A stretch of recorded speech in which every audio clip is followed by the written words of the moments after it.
안녕하세요. 반갑습니다. 하나님의 말씀을 사모하는 여러분, 성경을 하루 한 장 내지 두 장 읽어서 성경을 통독하는 프로그램 이 방에 찾아오신 여러분들을 주의 이름으로 환영합니다.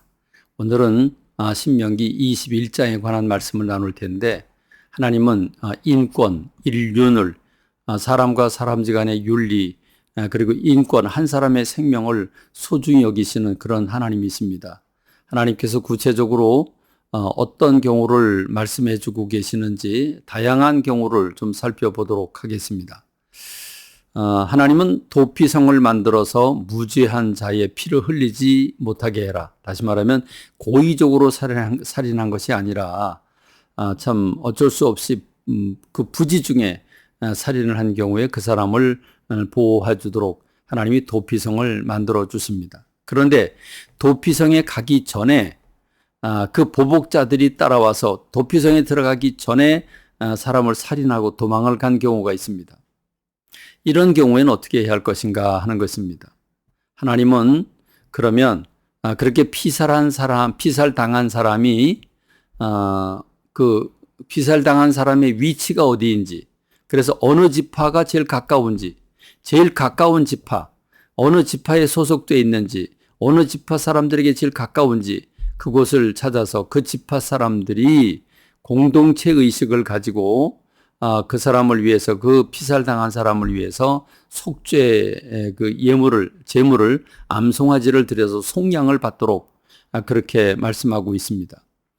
이렇게 살인자가 누구인지 알지 못하는 미결 상태에 빠질 때 그 주검을 그냥 들판에 내버려 둘 수가 없습니다.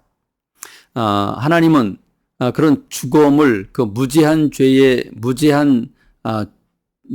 사람의 피를 흘린 그 피를 그냥 그대로 내버려 두면 안 되기 때문에 정결법을 강조해서 그 가까운 성에서 속량하는 제사를 드리고 그 죄를 사하는, 그래서 정결하게 하는 그런 길을 열어주시는 모습을 볼 수 있습니다. 그런가 하면 포로 중에 아리따운 여자를 보고 마음이 동했습니다. 저 여자와 더불어 같이 살 얼마나 좋을까. 그런 마음이 생기면 그러면 결혼을 허락해도 좋다. 그러나 그 포로된 여자가 자기 가족과 이별하고 또 자기 가족과 더불어서 슬픔을 표현할 수 있는 시간을 충분히 주고, 그러고 난 다음에 아내의 마음을 열게 해서 서로 사랑하여 결혼을 하고 아내로 살아가도록 그렇게 길을 열어줍니다. 그런데 혹시 그렇게 같이 살다가 남편의 마음이 바뀐다면 여자를 종처럼 팔아먹지 마라. 아무리 포로로 잡힌 여자라고 할지라도 네 아내로 받아들였기 때문에 너는 그 여자의 인격을 존중해 줘야 된다. 그래서 그 여인을 종으로 팔지 말고 자유자로 풀어줘서 자유롭게 자기가 가고 싶은 곳으로 하고 싶은 일을 할 수 있도록 그렇게 인격적인 대우를 받게 하시는 그런 모습을 찾아볼 수 있습니다. 그런가 하면 또 재미있는 말씀을 주고 있습니다. 자, 기가 막힌 법이죠. 여기 두 아내가 있는데 아내가 둘이라고 한다면 그 두 아내를 통해서 또 자식들을 낳지 않겠습니까?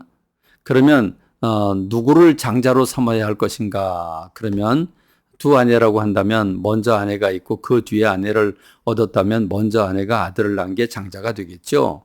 근데 문제는 첫 번째 결혼한 그 여자가 첫 아내가 미워서 둘째 그 부인을 받아들이게 됐다. 자, 이런 경우에 혹시 그 첫째 부인, 자기가 미워하는 그 부인에게 아들이 있는데 장자다.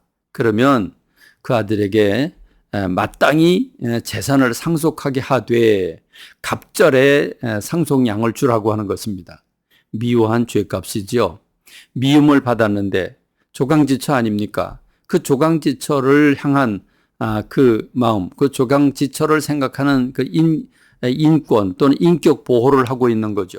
비록 남편의 사랑을 받지는 못했지만 그럼에도 불구하고 그 아들에게는 그 재산 상속을 해주되 갑절을 주어서 그 미워한 그 값을 지불하라고 하는 그런 말씀을 주고 있는데, 조강지처에 대한 배려가 얼마나 크신지를 우리가 알 수 있습니다. 그런가 하면 또 무시무시한 말씀이 또 나옵니다. 그 말씀은 만일 그 가정마다 참 속색이는 자녀들이 있는데 완악하고 패역한데 그 패역한 수준이 참 술, 담배에 찌들려 있고 그리고 정말 그 악해서 방탕하고 그럼에도 불구하고 또 부모의 말을 없이 여기고 부모의 경계와 부모의 가르침을 거절하고자 할 때 하나님은 참 이런 그 악하고 완악하고 패역한 아들이 어떤 아들인지 구체적으로 말해주고 있지는 않지만 부모를 없이 여기고 방탕하고 술에 잠긴 이런 경우를 예를 들어서 말하고 있죠. 어쨌든 방탕한, 그래서 부모의 말을 듣지 않고 순종하지도 않고 부모가 경계를 함에도 불구하고 무시하는 경우, 그런 자녀가 있다면 성읍의 장로들을 찾아가서 자식을 고발하고 자식을 맡겨서 그 성읍의 모든 사람들이 돌로 쳐 죽여서 그런 패역한 아들이 다른 사람에게 영향을 미치지 못하도록 악을 제해라. 그래서 사람들이 두려워함으로 이런 일이 재발되지 않도록 하라고 하는 말씀을 들어볼 수 있습니다. 참 두렵고 떨리는 일이죠.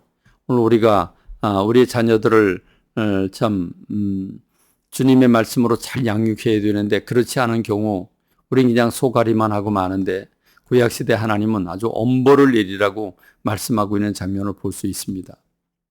그런가 하면 또 죽을 죄를 지어서 그가 형벌을 받게 되는데 혹시 범죄자를 처벌해서 나무 위에 다는 그러니까 나무에 매다는 그런 처형이 있을 수 있는데 그런 사람은 저주받은 사람이다.